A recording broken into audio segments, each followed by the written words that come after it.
Carlos Alberto dizendo, Atocha, me explica porque muitos canais que se diziam progressistas estão dizendo que a inflação vai aumentar no ano que vem. A arrecadação vai cair e o governo vai fracassar. Qual o fundamento? Olha, eu não vejo nenhum sinal de que a inflação vai aumentar no ano que vem.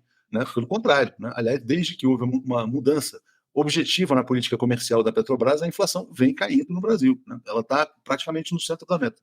A arrecadação vai cair? Também não creio. Né? Se o ano que vem for marcado por essa expansão do PAC, dos investimentos, eu acho que a gente vai ter mais condições de crescimento econômico no Brasil. Se a Petrobras, por exemplo, direcionar parte do que ela distribui como dividendos em investimentos, o Brasil vai crescer mais, a arrecadação vai crescer. O governo fracassar, acho muito improvável que o governo Lula fracasse. Acho que a gente está, no mínimo, no pior cenário do governo Lula, Joaquim, eu vejo o Brasil tendo uma média de crescimento aí de 3% ao ano nesses 4 anos e uma inflação próxima do centro da meta de 4,5%, 5%. Ou seja, você pode dizer, não foi brilhante, não foi um espetáculo do crescimento, mas está longe de ser um fracasso. Então, se alguém está dizendo isso, acho que está desinformado. Eu sei que as pessoas que já entendem o Brasil, elas não caem nessa conversa de análise, dessas análises que são furadas. Depois se justifica. Depois eles vão justificar por que é erraram. Eu entendo que, como o Lula já deu a série. Você diz o seguinte, ele falou ontem, ele disse que se vai ser o ano de grandes obras do PAC, já mostrou que vai ter investimento. Isso gera movimento da economia. Isso gera emprego. Então, eu acho, às vezes, que até essas análises elas são até mal intencionadas para iludir as pessoas e ganhar dinheiro com isso. Criar uma outra expectativa. E a vantagem, e isso também não ocorre só, muitas vezes, só no governo Lula, essas análises que existem, que são análises muito contra o Brasil, de que, olha, vai acabar o mundo, estamos perdidos, etc. Não é só no governo Lula. A diferença do Lula é que o Lula isso não influi o Lula, não influencia o Lula. Essa é a diferença. E vou contar uma coisa para vocês. O maior erro que existe de gestão, e quem é de especialista em gestão sabe disso. Eu estou falando de grandes empresas, grandes corporações.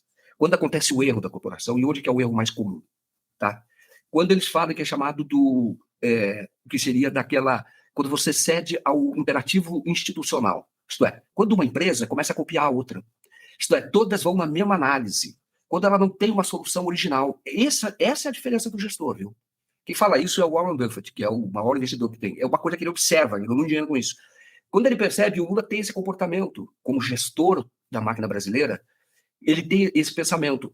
O que acontece? Não é influenciado nem pelas experiências dos outros e nem pelo que dizem, mas tem isso é muito difícil, uma interpretação própria, tem independência.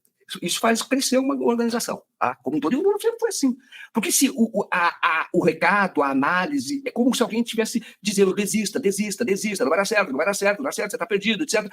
Se o Lula acreditasse nisso, ele não tinha saído da cadeia. Tudo bem, tem vários fatores, tem o debate no meio, mas o Lula sabia. Escreveu um livro para a cadeia, a verdade vencerá. Por que ele sabia? Era um massacre contra ele. Muitos outros poderiam se suicidar, desistir, falar, é muita força contra mim. Mas o Lula tem essa característica do bom gestor, viu? Isso é a característica, aliás, do gestor excepcional. Que ele não copia e que ele não é influenciado. Ele consegue ter uma visão própria.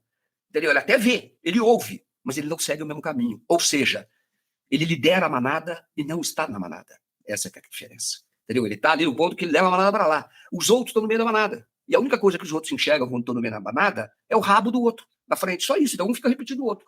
Quando você tem alguém que levanta, que é o caso do Lula, e é o caso de gestores competentes, levanta e olha para o horizonte e fala, bicho, tem um caminho aqui para ir, é por ali que eu vou. Só uma curiosidade, Joaquim, você falou que teve uma virada de chave pessoal. Eu também tive, sabe? Quer dizer, quando no primeiro governo Lula, eu trabalhava na Isto É, e o ambiente estava muito intoxicado, né, por aquela coisa de mensalão, aqueles escândalos, tal, aquela coisa toda. E eu sempre ia almoçar ali no bandejão da Isto É, e eu conversava muito com uma senhora ali que servia, né, ali e tal. E aí a gente falava, e aí quando ela percebia, quer dizer, que a gente tinha uma turma lá de jornalistas, tinha uma posição mais crítica em relação ao governo, ela vinha contra-argumentar. E ela falou, vocês não têm ideia de quantos programas sociais estão acontecendo e estão mudando a vida das pessoas.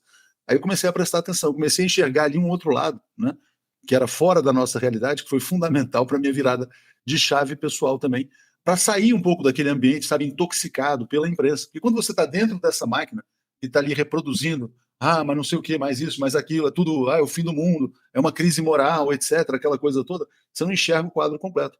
E o governo Lula, na verdade, foi um período de grande prosperidade, né? O que realmente, assim, quer dizer, mais me deixou assustado com a dinâmica brasileira foi ver uma sociedade se voltar contra um governo que gerou tanto bem-estar para a população, né? E o Lula vai fazer isso de novo. Então, quando alguém fala, quando alguém aposta em fracasso do governo Lula, olha, só se for um fracasso comparado ao que foi o governo dele, né? Mas fracasso em relação à mediocridade do PSDB, a mediocridade a catástrofe do Michel Temer, a mediocridade do Bolsonaro, isso é impossível. O Lula pode, na verdade, não conseguir resultados tão bons como conseguiu, principalmente no segundo mandato, se você considerar ali os indicadores, né? Mas apostar contra o Lula é querer perder, sabe, na mesma brincadeira. Carlos Alberto, já estou deixando de assistir outros canais, é só pau no governo Lula. Dizer que os fundos exclusivos pagavam 15%, como se já estivesse arrecadado há anos, não MP modificada para 8%, é desonestidade intelectual. Gente, tem muito canal aí que vai apostar no fracasso do governo Lula para dizer, porra, o Lula, né, deixa para lá, vai. Espera para ver, vamos lá. Quer dizer, é aquela questão. Eu tenho um amigo, Joaquim, empresário francês, né, que ele nunca entendeu. Falou assim, cara, o que aconteceu no Brasil? Né? O Brasil bombou, ele era presidente de uma empresa, né? O Brasil bombou nos 8 anos do governo Lula. Quer dizer, por que uma parcela da sociedade passou a odiar o cara que mais prosperidade trouxe para essa nação? Né? Então, se alguém está apostando contra o Lula, vai perder a aposta. Né? Isso é óbvio. Né? E apostar contra o Haddad também. Né? Aí as pessoas já estavam botando assim, não, mas agora, como o Lula falou que o déficit não vai ser zero, a gente desmoralizou o Haddad. Papo furado. Aliás, já antecipo, o Haddad vai vir aqui na TV 247 nessa semana. Ele vai deixar claro também, dizendo, olha, a meta de zero é uma meta indicativa. Agora, se for um déficit de 0,25, porque teve que fazer mais investimento aqui ou acolá. Eu sei da disposição do Haddad, sei da vontade do Haddad, sei da minha disposição. Sabe, quero dizer para vocês que nós dificilmente chegaremos à meta zero. Até porque eu não quero fazer corte de investimento em obras.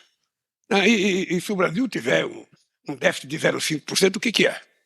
0,25%, o que é? Nada. Absolutamente nada. Então, nós vamos tomar a decisão correta e nós vamos fazer aquilo que vai ser melhor para o Brasil. Confie, cara. Esse cara já fez. Ele já fez outras vezes. Ele pegou a dívida brasileira, Joaquim, em 65% do PIB.